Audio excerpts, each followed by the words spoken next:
Hello everyone, welcome to learner B. I am Shivani Chauhan. इस वीडियो में हम लोग देखेंगे क्लास 8 हिंदी की बुक का चैप्टर 1 ध्वनि। तो देखिए, ये जो पोयम है, ये पोयम लिखी है सूर्यकांत त्रिपाठी निराला ने। तो ये जो कविता है, इसमें ये कहना चाहते हैं कि ये जो जवान लोग हैं, जो यंग हैं, वो उनको आलस नहीं करना चाहिए, उनको मेहनत करनी चाहिए। त्रिपाठी निराला ने।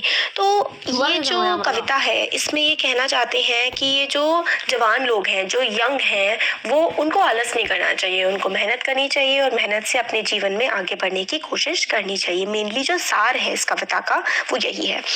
तो देखिए, अभी न होगा मेरा अंत, अभी अभी ही तो आया है मेरे वन में मृदुल वसंत। अभी न होगा मेरा अंत। तो अभी मतलब अंत का मतलब होता है खत्म हो जाना या समाप्त हो जाना। मृदुल, मृदुल का मतलब होता है कोमल, या फिर जो चीज सॉफ्ट होती है ना, उसको हम लोग मृदुल कह सकते हैं। और वसंत, वसंत ऐसा मौसम होता है जिसमें फूल खिलने लगते हैं। तो कवि ने प्रकृति के वर्णन की हेल्प से ना युवा पीढ़ी से ये कहने की कोशिश की है कि तुम आलस छोड़ दो, नए उत्साह, नए जोश के साथ उठो।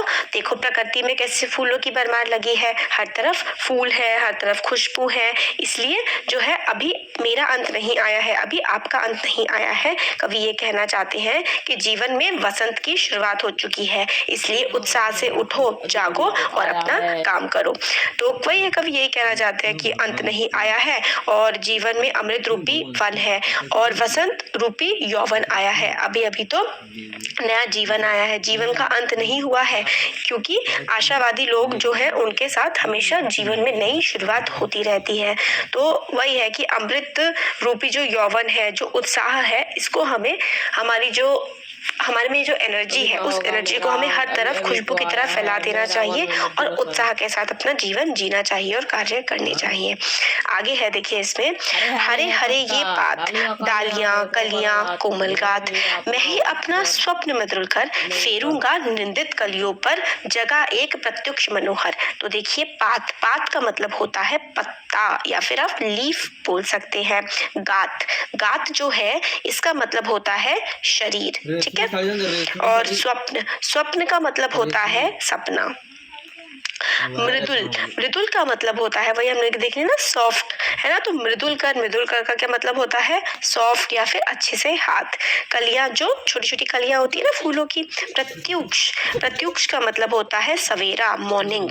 मनोहर का मतलब है जो काफी सुंदर लगता है, ठीक है। तो हरे हरे ये बात, मतलब जो ये हरे हरे पत्ते हैं, ये जो डालियां हैं, कलियां हैं, और ये जो कोमल गात है, ये जो कोमल शरीर है, ये बहुत ही अच्छा है। मैं ही अपना स्वप्न में तुलकर, और मृदुल हाथ मतलब जो एक इम्पोर्टेंस है हाथ की, इंसान की मेहनत की, फेरूंगा निंदित कलियों पर, मतलब मैं जो है निंदित कलियां, निंदित कलियां का मतलब है जो सोए हुए युवा है, सोए हुए जो बच्चे हैं, जो अपने जीवन में मेहनत कर सकते हैं, उनको मैं जगाऊंगा, जगह एक प्रत्युक्ष मनोहर, और उनके जीवन में एक नया खूबसूरत सवेरा लेकर के आऊंगा। तो इसमें जो राइटर है वो यही कहना चाहते हैं, कवि प्रकृति का वर्णन करते हुए कहते हैं कि चारों ओर जो पेड़ है वो हरे भरे हैं, पौधों पर कलियां खिली हुई हैं जो अभी तक सो रही हैं। कवि कहते हैं कि मैं सूर्य को ला करके, मतलब सन को ला करके, इन कलियों की जो आलस है उनको हटा दूंगा। इन पंक्तियों के माध्यम से कवि ये कहना चाहते हैं कि निराशा और जिंदगी से हारे लोगों को मैं जीवन का दान करूंगा। और कवि कहते हैं कि जैसे हर तरफ वृक्ष है, पौधे हैं, कलियां खिली हुई हैं, उसी तरीके से मैं जो सूर्य लोगों के जीवन में लेकर के आऊंगा और वो जो अलसाए हुए हैं उनको मैं उठा करके जागृत करूंगा। वो नई पीढ़ी को प्रेरणा देने की कोशिश करते हैं कि अपने जीवन में उत्साह का संचार करो, जीवन में हरियाली लेके आओ, निराशा को जिंदगी से दूर भगाओ, और हिम्मत के साथ, जैसे वसंत में हर तरफ पेड़ खिल जाते हैं, कलियां खिल जाती है, पेड़ हरे भरे हो जाते हैं, ऐसे ही जीवन को उत्साहित और हरा भरा बनाओ। आगे है, देखिए, पुष्प पुष्प से तंद्रालस लालसा खींच लूंगा मैं, अपने नवजीवन का अमृत सहर्ष सींच दूंगा मैं। तो यही है, पुष्प का मतलब फूल होता है, तंद्रालस मतलब होता है नींद में आलस की वजह से नींद में छाया हुआ, ठीक है। लालसा का मतलब होता है लालच, नव होता है नए, अमृत का मतलब होता है जो बहुत ही मतलब अच्छा होता है ना, अमृत सुधा भी आप कह सकते हैं। सहर्ष सींच दूंगा मैं, मतलब खुशी के साथ सिंचाई कर दूंगा। तो और फिर आगे है, द्वार दिखा दूंगा फिर उनको मैं, उनको है मेरे वे जहां आनंद, अभी न होगा मेरा अंत। फिर वो आगे यही कहते हैं कि कवि ये कहते हैं कि निराश हताश लोगों के जीवन को मैं खुशियों से भर देना चाहता हूँ। और राइटर कहते हैं कि मैं एक एक फूल से आलस को जो है वो खींच लूंगा, अर्थात मैं जो आलस में पड़े हुए युवा हैं और उनके मन में मैं नए जीवन के अमृत की प्रसन्नता खुशी को घोल दूंगा। कवि कहते हैं कि प्रकृति के द्वारा निराश हताश लोग जो हैं, मतलब जो लोग परेशान हैं निराश हैं, उनके मैं जीवन में नई रोशनी भर दूंगा। और इस तरीके से कवि कहते हैं कि सबको खुशी खुशी से कार्य करना सिखाएंगे और युवाओं के जीवन से वो आलस्य को दूर करना चाहते हैं। वो चाहते हैं कि मनुष्य अपने जीवन में नई कलाएं सीखे और वो अपने जीवन को प्रसन्नता पूर्वक आगे बढ़ाए, दुखों को पार करके साहस पूर्वक अपने जीवन को वो जी सके।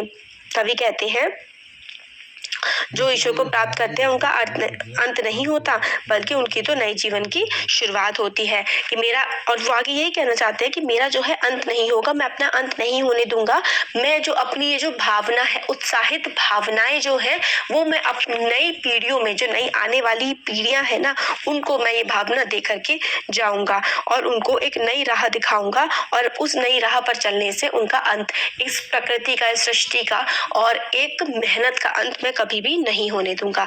अभी ना होगा मेरा अंत। तो अभी ना होगा मेरा अंत यही है कि जो जीवन है, जीवन की जो प्रेरणा है, कुछ कर दिखाने की जो जज्बा है, उसका अंत ये कभी नहीं होने देंगे। इसके बारे में ये कहते हैं। तो इस कविता में ना जो ध्वनि है, इस कविता में सूर्यकांत त्रिपाठी निराला प्रकृति को एक युवा व्यक्ति से कंपेयर करते हैं और कहते हैं जिस तरीके से प्रकृति में नया उत्साह आ गया है, उसी तरह यंगस्टर्स जो होते हैं, जो नई पीढ़ी के लोग होते हैं, उनमें ये उत्साह आना चाहिए और वो मेहनत से अपने जीवन में आगे काम करें, इस तरीके का उत्साह उसमें भरना चाहिए। तो यही था पोएम का एक्सप्लेनेशन। कैसा लगा आपको बता सकते हैं। अच्छा लगा लाइक करिए, चैनल को सब्सक्राइब करिए, अपने फ्रेंड्स के साथ भी ज़रूर शेयर करिएगा। Thank you.